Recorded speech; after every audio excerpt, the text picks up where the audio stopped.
It's August 17th, 1959, and another remarkable event is about to be uncovered by Arion, Rebecca, and Olly, the Retrospectors.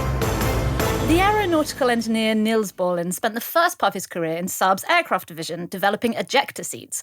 But when he went to work for Swedish car manufacturer Volvo, he switched his focus from trying to blast people out of fast-moving vehicles to trying to keep them inside, a process he perfected today in history in 1959 when he patented the three-point seatbelt. Yeah, because prior to this invention, seatbelts in cars were typically two-point lap belts, with no shoulder strap, and that was good enough in high-speed collisions to hold you into your chair, but it tended to cause terrible abdominal injuries. So along came Nils Bohlin. He was hired by Volvo. They're already the company that we kind of know them as today, very interested in safety, almost above all else, like style and everything else can kind of go as a secondary feature. And the main innovation that he had was to put this extra strap across your shoulder in the format that we know it as. And the incredible thing is that Volvo was like, okay, we're patenting it, but we're not going to enforce that patent on the world at large. Yeah, so they made it open source, basically. Yeah.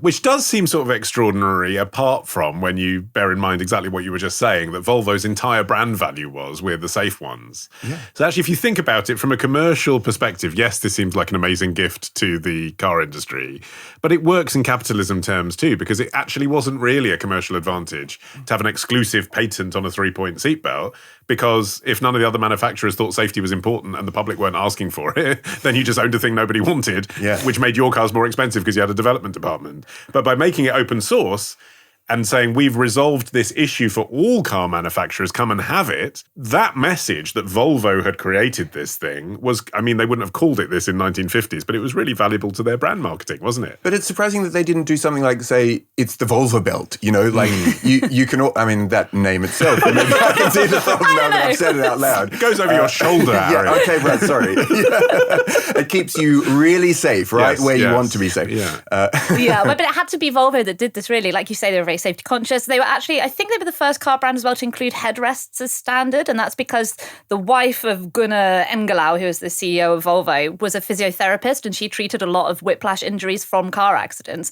And it really needed some car manufacturer to actually really want to do this because, like you say, people were not crying out for it. In fact, people were wildly, inexplicably hostile to the very idea of seatbelts. They'd been installed in some cars since the 1940s. These were sort of like the two-point lap belts. There was a car manufacturer in the US called Nash. They started including them as standard in 1949. They reported after a year that almost no one was using them, like single-digit percentages. And some people had even gone back to the dealer and asked to have them cut out because they just didn't even want them there. Well, the data didn't exist, so Volvo was part of that as well. The whole crash test dummy thing that we all think of when we think of car crash safety videos is Volvo saying, look what happens to people's bodies when they go flying through a windscreen. People's experience would have been, well, I've got a lap belt and I had a crash and it devastated my groin, so I'm not going to wear that again. They didn't think there might be a better future here where... My Volvo was hurt by the Volvo belt. Well, it's true, because those lap seatbelts, you mentioned it, they had actually been standard on planes from the beginning. So you had seatbelts on planes long before you had seatbelts in cars. And the lap seatbelts are good for the up and down motion of a plane. You still have them in planes now for that reason. But obviously the forces in a road collision are quite different. Some people were worried that a three-point belt with a harness might trap crash victims. Like if they crashed into a lake, they'd be trapped, or that it might damage their organs more. That's what I mean. When you see the footage, there's no doubt, is there? Oh, that child didn't go flying through the windscreen. Yeah. So even if they're in a car that's on fire, that's better. But once nations started to legislate on it, and I'm proud to say that my very own country, Australia, went first in 1970. They're so sneakily nanny state. Oh, they're very nanny state. I don't think there's even a pretense, actually. There's a laissez-faire attitude to life, except when you come up against anything to do with the state itself. And then Canada came along in 1976, I think it was. But it wasn't until 1983 that it became mandatory in the UK. It's so late, isn't it? And you look at the people who opposed it. Margaret Thatcher and Michael Foot were both against mandating seatbelts in cars in the 1980s. It's weird that it's in my lifetime. That's the thing. You think back to the 1950s, the date we're commemorating today in history, and you think, okay, a car was a thing you had if you were a bit of a racy person. They were kind of sexy things. Right. You were taking a risk by getting in one. The whole concept of the kind of family commute hadn't quite happened yet. But 1982, for God's sake. That was extraordinary.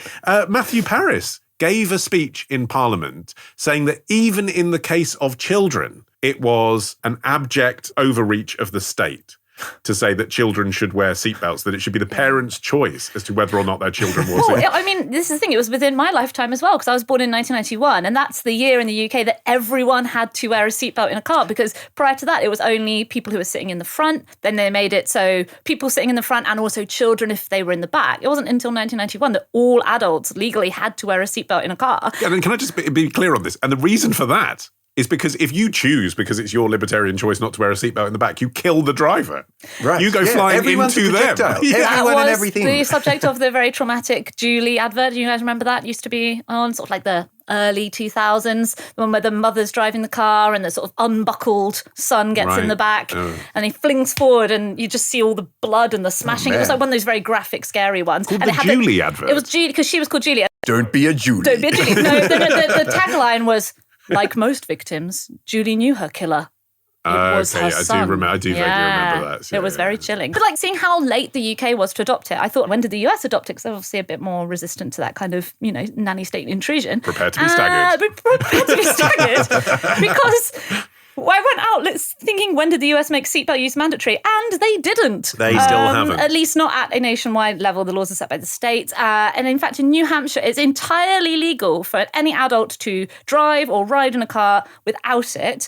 The first state to make seatbelts mandatory was New York in 1984. And in that year, a Gallup poll showed that 65% of Americans opposed any mandatory seatbelt laws. I saw the results of this 1985 survey where US respondents, they'd called seatbelts ineffective, inconvenient, and uncomfortable. So in the early 1980s, 15% of Americans said that they used seatbelts regularly. And these days, that is now up to 90%, even despite the fact that there is this sort of libertarian underlying sense of everyone should be allowed to do what they want. Partly because they're comfortable.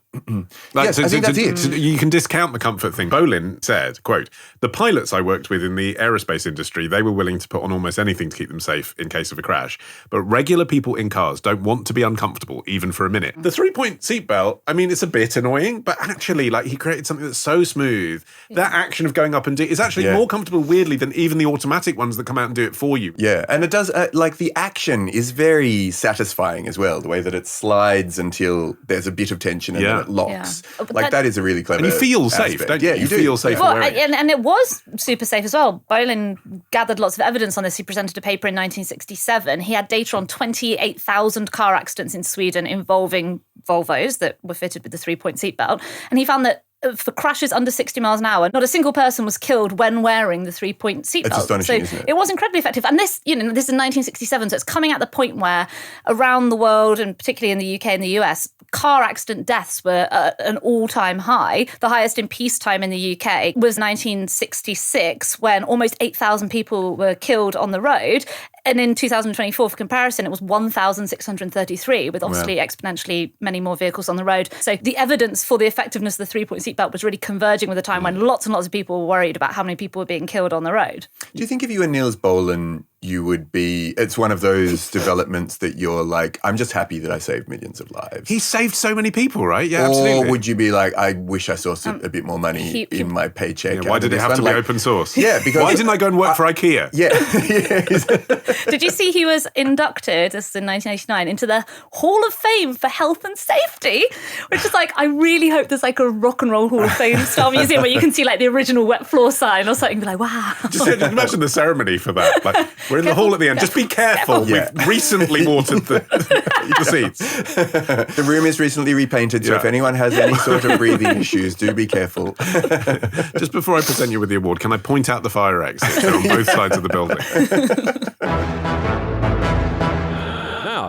This episode first aired last year exclusively to members of Club Retrospectors. Join today and unlock a new episode this Sunday. Patreon.com/retrospectors